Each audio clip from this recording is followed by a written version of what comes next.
Welcome to another episode of Healing Through Love. Each week, we share ideas, experiences, and resources to increase the awareness of domestic and family violence and to empower survivors to grow and thrive. We talk with experts who share their advice, or with people who have experienced abuse, no matter where they are on their journey. This is all about healing through love. And now, here are your hosts, Sharlene Lynch and Rose Davidson.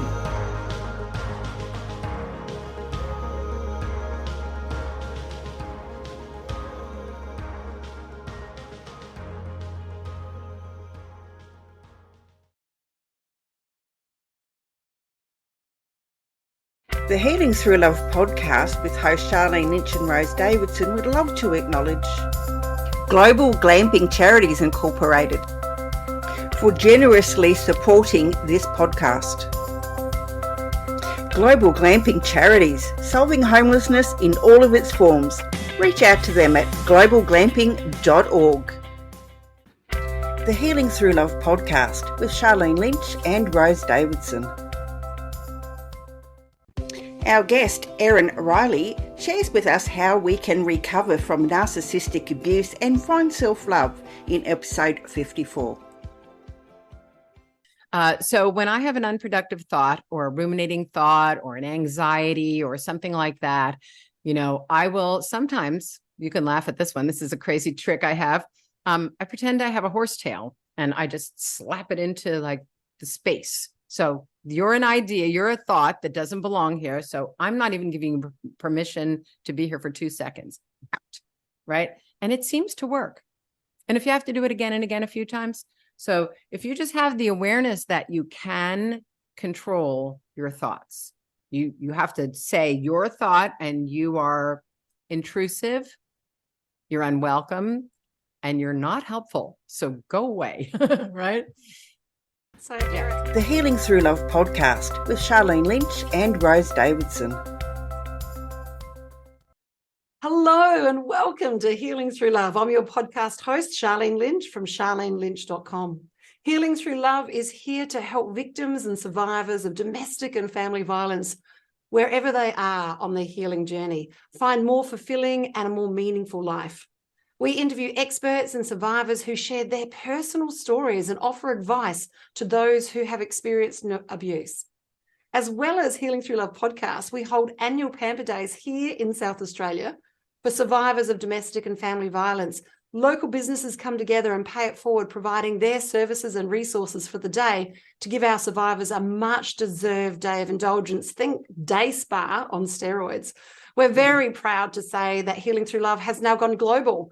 And we are running these events around the world. So if you are an interested participant and you would like to pay it forward, we would love to share with you how we've managed to get these off the ground in our local area and the impact that it's made for our businesses and for the survivors in the area as well. So please look out for an invitation to Healing Through Love Goes Global. We're looking for organisations and people with similar values to get in touch with us and reach out to us for hello@htlaustralia.org, and that will be in the show notes as well. Now, every week we have an amazing guest, and today is no different. We've got a special guest with us today, Erin Riley. She is a celebrated musician, and she's got a beautiful backstory. And then in her 40s, an interesting story which she will unpack. And also today, we're going to talk about her amazing book, which is all in and around education around narcissists. Erin, tell me your story. How was life before 40? Let's start with that. How was life before 40?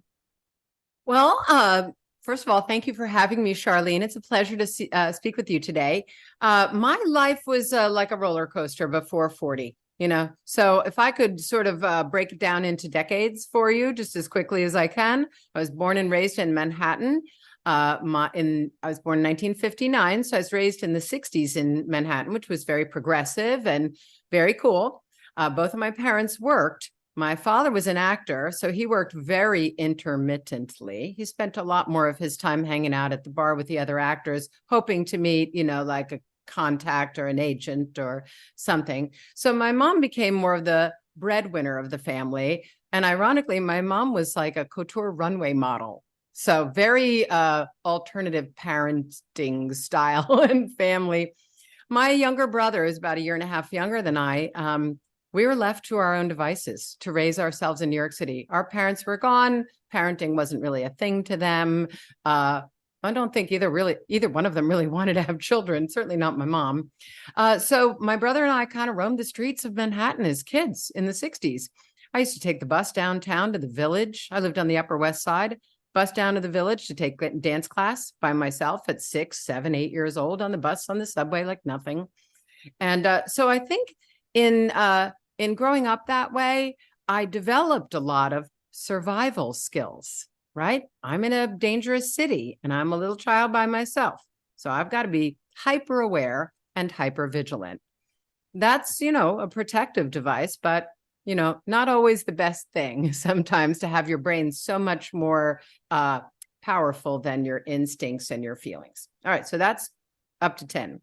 From 10 to 20, my family moved us out of New York City because my father promised he would quit drinking, right? So now I moved away from my social circle and all my friends. So I got into nothing but trouble. If you want to talk teenage trouble, I'm guilty of everything. I'm lucky I'm here, honestly. Just acting out and hoping that somebody would come down and maybe set some boundaries or some rules and some parenting for us. But that never happened.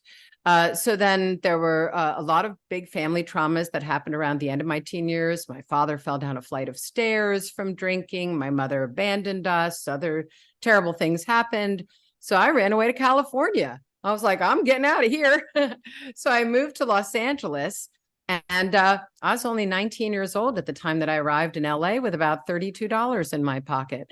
Those stories that are like, you don't think are true? Well, they're true. I'm just trying to get away. I'm not trying to be a star. I'm just trying to get away from my trauma. Oh, and by the way, right around that time, I had gained over 75 pounds from just trauma and, abuse of food and all the things that were going on in my life. Once I got to Los Angeles, it got a little better.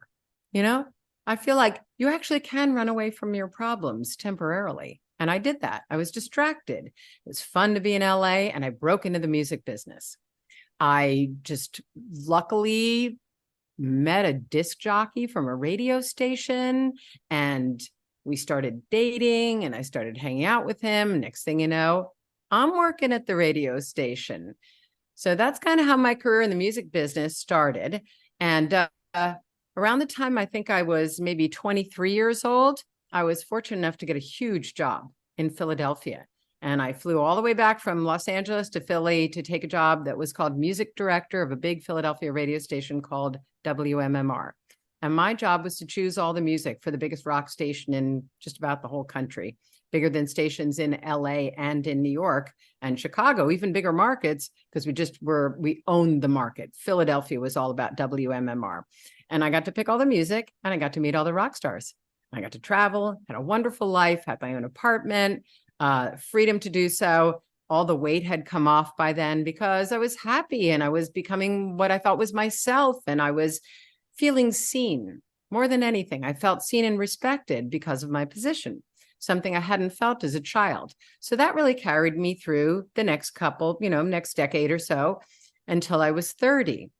And then, it's about the time to maybe think about getting married and having kids and whatnot. And my boyfriend at the time and I broke up. So next thing you know, I met a guy that was really into me. And boy, oh boy, there's like dinners and limos and spa certificates and flowers and beautiful calligraphy messages. I love you. And, jewelry. And oh my God, I was like, this is amazing. Once again, Erin feels seen, right? He sees me. He thinks I'm worthy of all of this attention. All right. Come to find out later in the story, there was another motivation.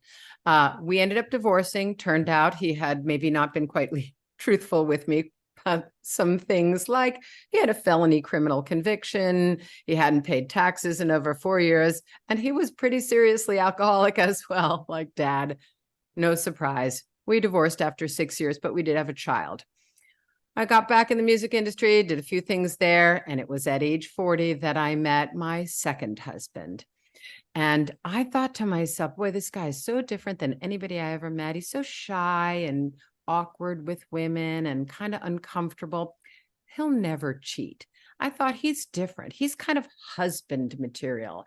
He was always reliable, always like helped me with, broken things around the house and, and fussed over me. And same thing, flowers every date, Tiffany bracelet on like the third date or something, and took me to Hawaii. And I'm thinking, oh my God, I feel like a princess. Well, there you go. So anyway, so that's kind of all of that. And then over time, that relationship became extremely confusing. We lived together for 5 years before we got married, and of course I put all the money down on the house, right? Of course. And that was $100,000. And I had sold my house and moved in together because I wanted this family. So I was motivated. I wanted a family. I wanted to feel seen. And maybe both of my husbands wanted somebody that owned a house and had money and had a career and status or could get them backstage or whatever. So it's the motivation behind it. I had my needs, they had their needs. We came together in a really toxic mess because, certainly these two people are not being truthful with each other about why they want to be together. Right. All right. So the marriage became more and more confusing over time. He mostly used his narcissistic tactic. The one he was best at was triangulation.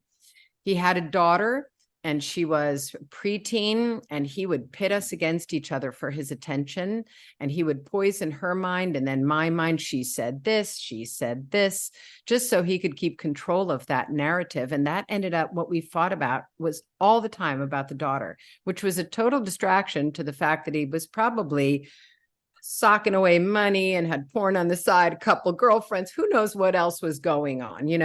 I eventually learned that he had like a burner phone and secret PO boxes and private browsers and all kinds of things. I'm completely unaware of all of it. I just know that I can't get an answer out of him, that he takes 30 seconds to respond to everything, that he rolls his eyes every time I speak, right? That he never has an answer for where he's been or anything he's been doing. What he been doing? Nothing. Very avoidant.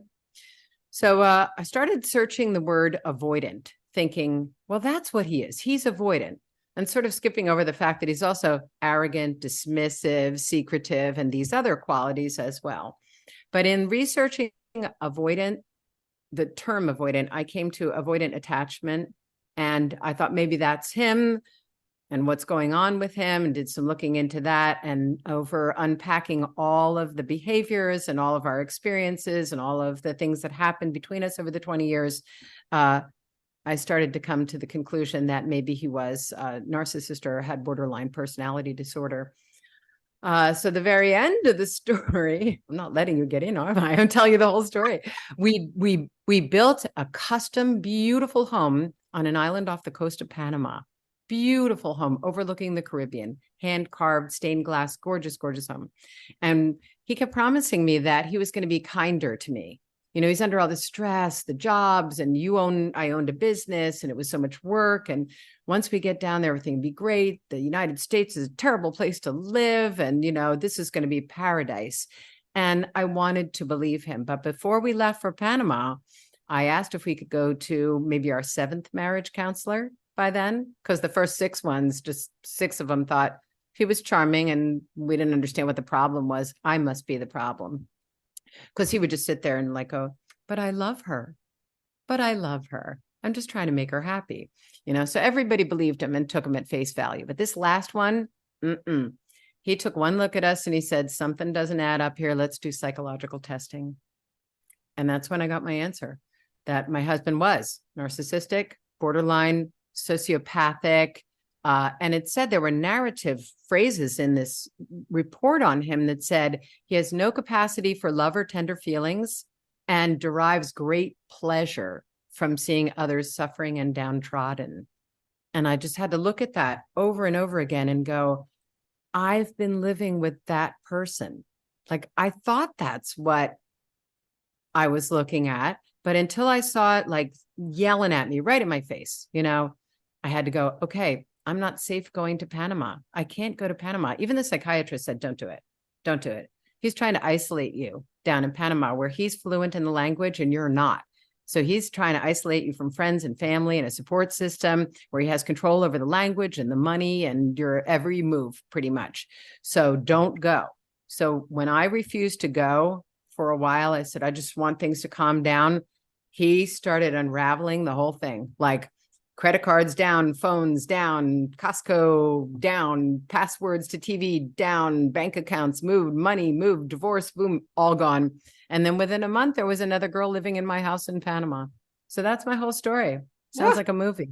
If you had to do it again, Erin, what would you have done differently?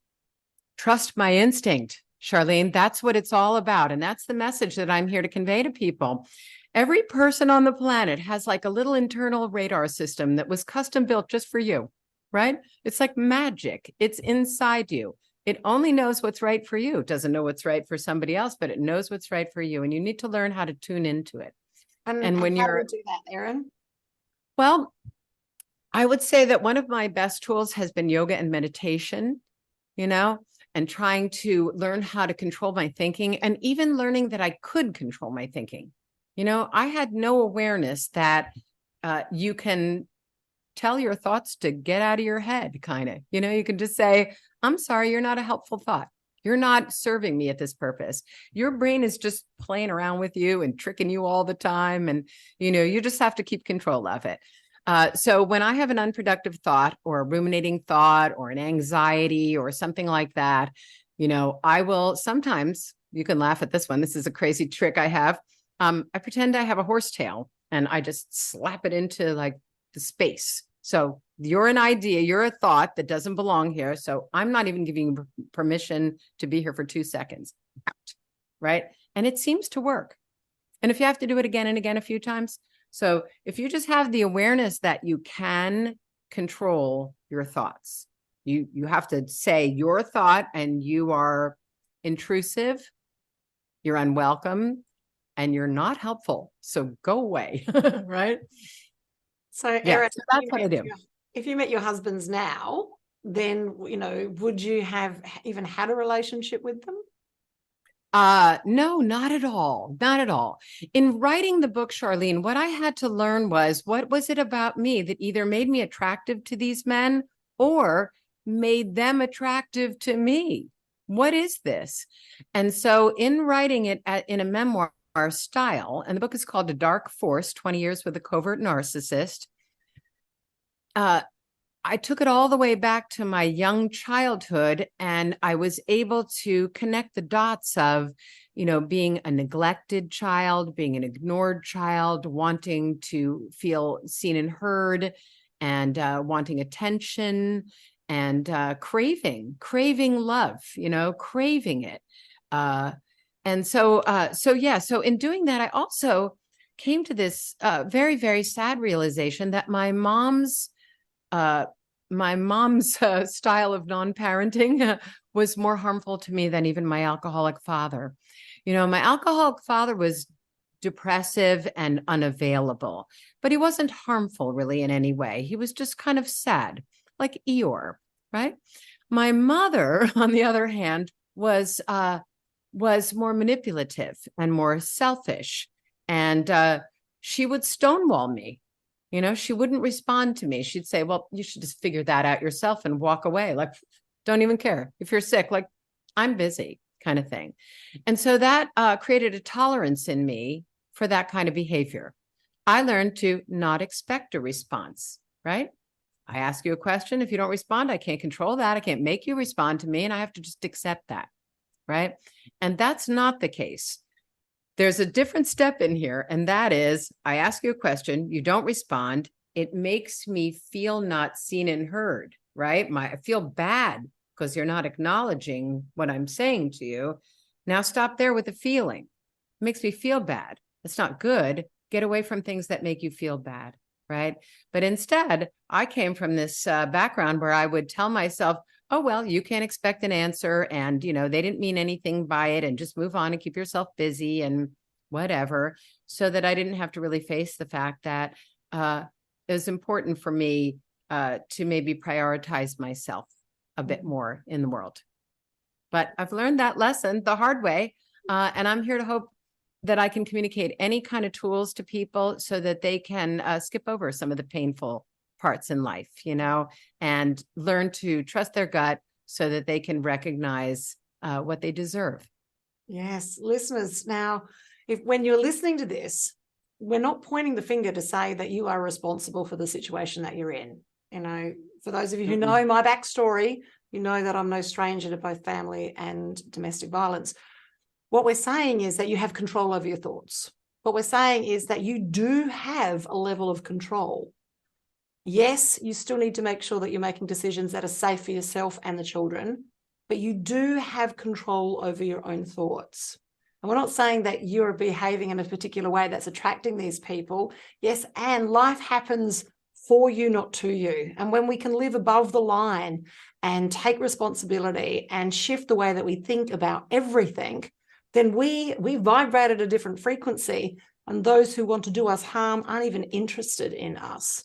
So we do have the control over our own thoughts. I love it. So now tell us a little bit more about the book and how we get hold of it, all of those things. Okay, so I have it behind me. Hold on, please, while I grab it.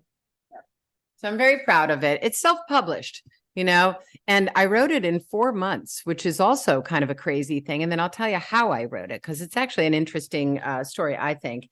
And then I'll tell you how you get it. But almost everybody in the narcissism world would be aware of Dr. Ramani. Have you heard of Dr. Ramani? Okay, she's kind of the guru at the top of this heap of, narcissistic abuse recovery and education and whatnot. There are many people that do this very well, and I learned so much from so many people on YouTube. There's so many resources out there.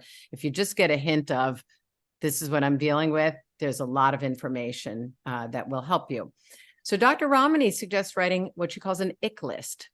Write a list of everything your partner did that made you feel icky inside, or every memory that's very bad. Write it all out so that you don't glorify them in the aftermath, as most people do, because your mind is there to, your brain protect you from trauma and bad memories. So you can sometimes look at the more positive aspects of it. So once I had that list and there were 400 items on it, I started expanding on them, just to sort of almost journal this emotional trauma out of me.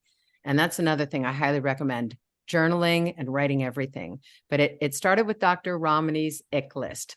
And as I began to write the traumas, I had my own personal curiosity as to how this all happened and how did I exist with this strange dichotomy of a very successful career and a confident, independent woman that had lived alone half her life, and this inability to control the relationships, my love relationships, or even have any positive ones. What's going on?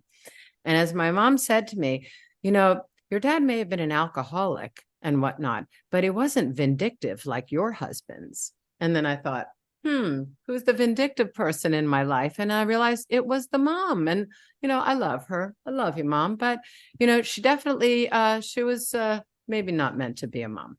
So that said, back to the book.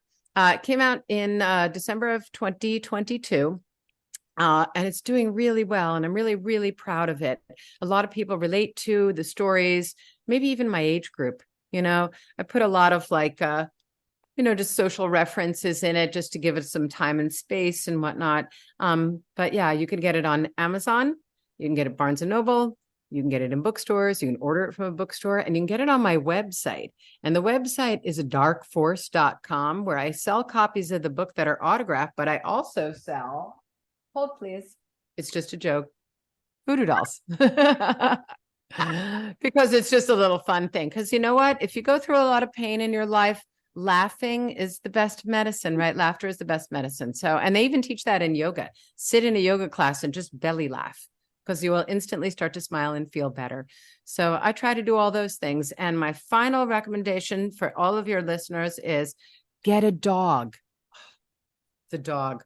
Get a dog. Don't you think dogs are amazing?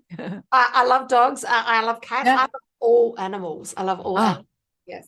I have found my dog to be so incredibly healing. My dog is a French bulldog. And so I take him out walking. And what it does is gets me out in nature, gets me out like walking and breathing air and looking at trees and flowers. And then because my dog is so cute, people talk to me. Oh, your dog is so cute. Right. And so that starts to help you build trust again with people. It's like a little bit of a, it's like a protective barrier where, you learn to be suspicious of people after going through a trauma like this, right? You're like, people don't have my best interest in mind. I don't know if I can trust you.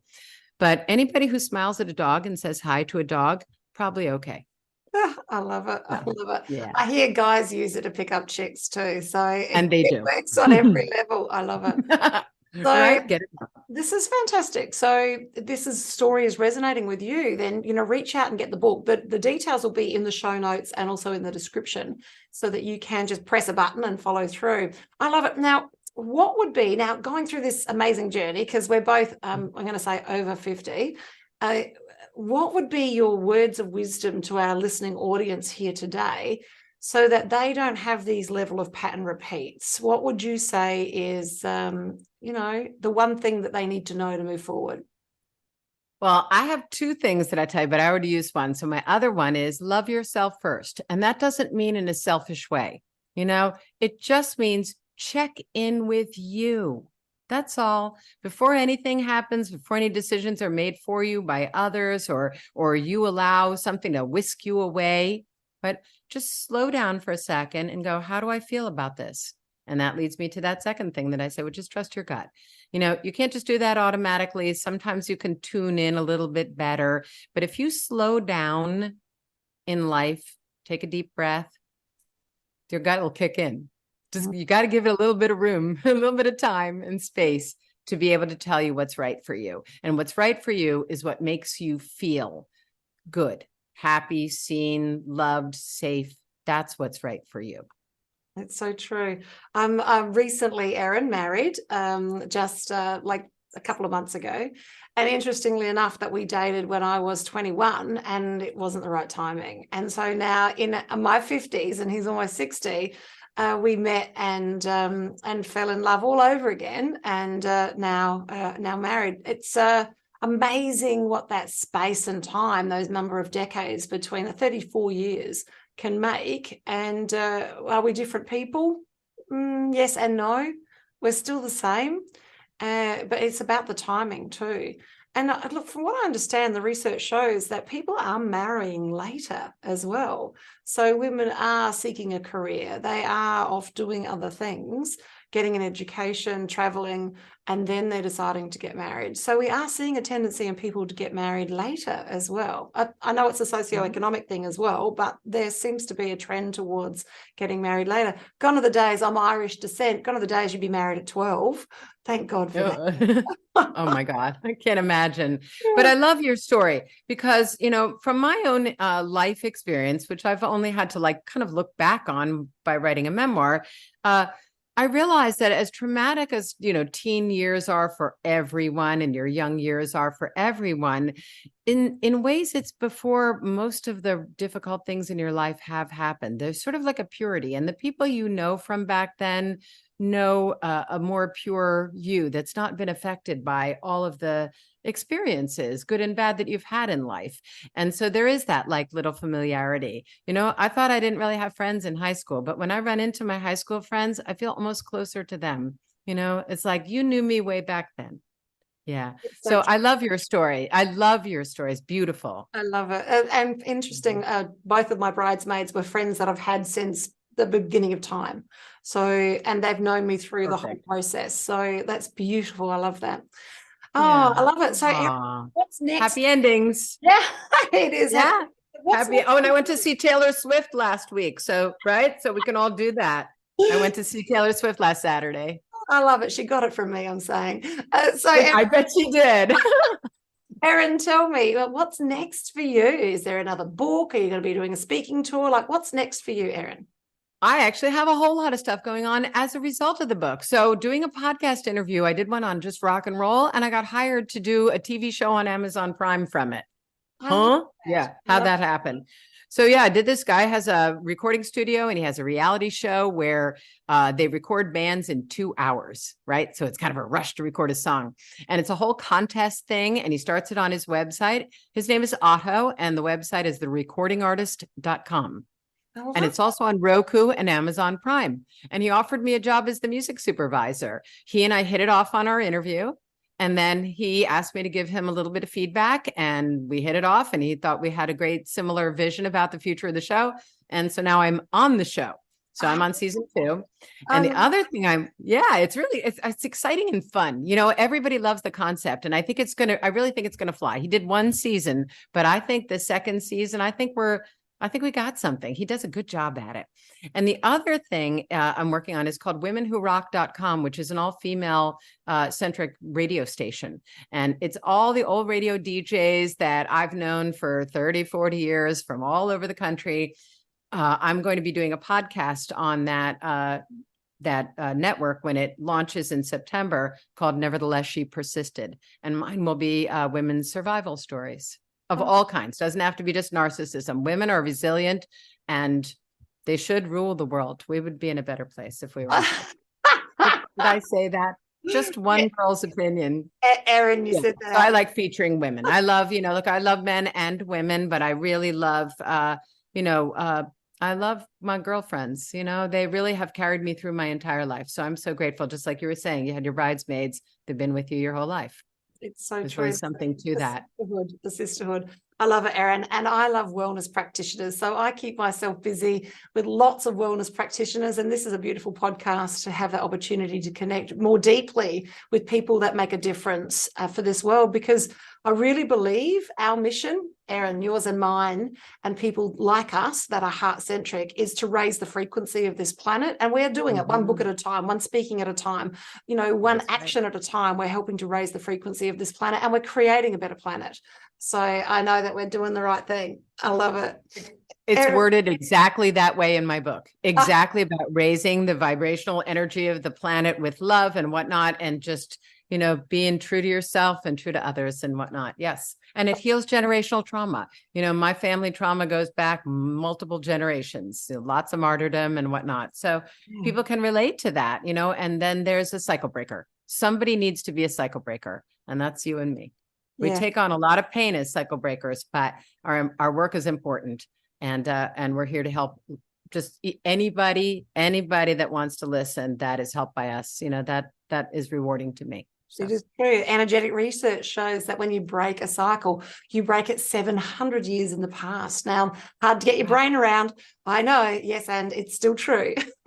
I love it. This has been such a privilege and a pleasure to connect with you today, Erin, and I look forward to our next encounter. I'm sure this won't be our only conversation. I love what you do. I love what you bring to the planet, and thank you so much for helping to raise the frequency. Thank you. Bye for now, everyone. Thank you.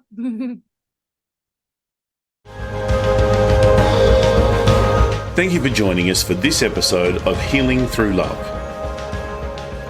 You can get further resources, see the show notes, or simply reach out to us via our website at htlaustralia.org. Thanks so much for joining us, and we look forward to your company next time on the Healing Through Love podcast.